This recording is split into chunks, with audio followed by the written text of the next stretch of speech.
Tapi saya senang, alhamdulillah daya saing kita di tahun 2024 naik signifikan.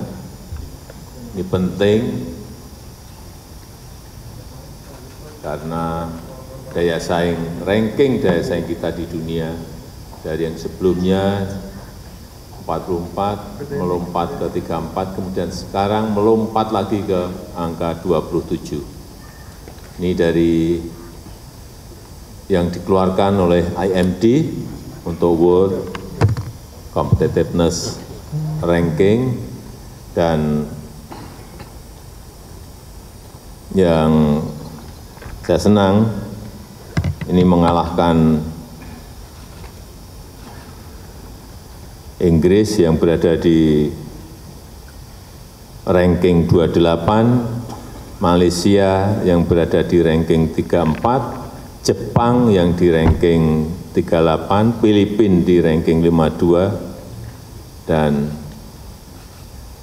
Turki di 53. Kita berada di ranking 27. Ini yang patut kita syukuri karena dari sinilah kita tahu di mana kita berada, di posisi mana kita berada.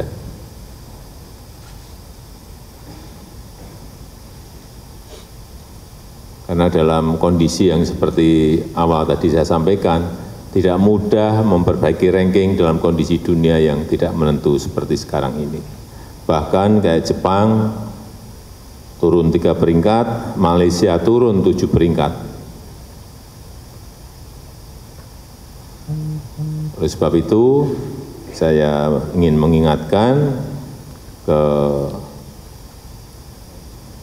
semua kementerian dan lembaga agar betul-betul mencermati kondisi-kondisi global, mencermati kondisi-kondisi ekonomi nasional kita. Karena kalau kita lihat Jepang, kenapa turun 3 peringkat, itu karena pelemahan mata uang dan juga karena penurunan produktivitas. Malaysia turun sampai 7 peringkat juga karena pelemahan mata uang dan masalah stabilitas politik. Artinya apa? Stabilitas politik itu penting. Artinya stabilitas mata uang itu penting. Artinya peningkatan produktivitas itu penting.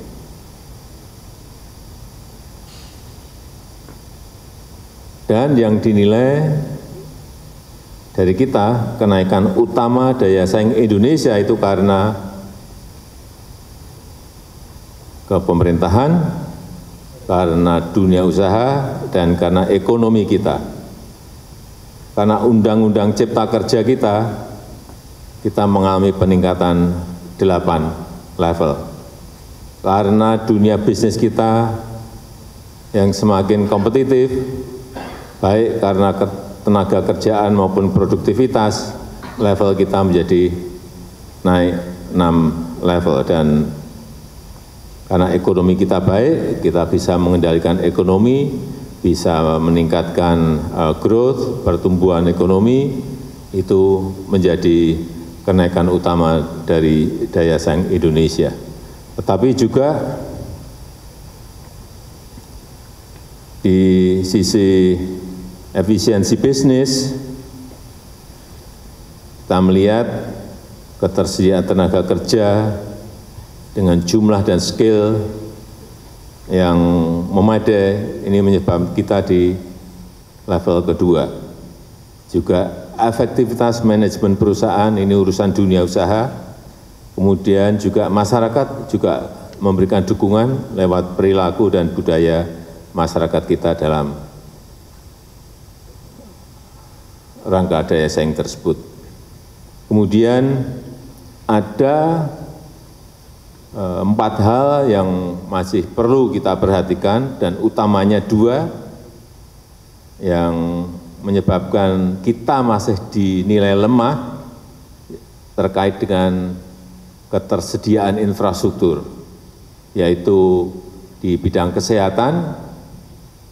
Ini juga harus kita akui, kita masih dalam rangka menreform, mentransformasi dunia kesehatan di negara kita, berada di level 61, dan juga dunia pendidikan. Ini dua hal penting yang menjadi kelemahan kita yang harus kita perbaiki. Competitiveness kita, daya saing kita, yaitu kesehatan dan pendidikan. Dan juga sains, juga di level 45 dan teknologi di level 32. Ini yang harus menjadi perhatian kita semuanya agar competitiveness ranking kita setiap tahunnya bisa terus kita perbaiki. Saya kira dua hal menurut saya, kesehatan dan pendidikan, yang harus menjadi fokus utamanya tentu saja pemerintah ke depan.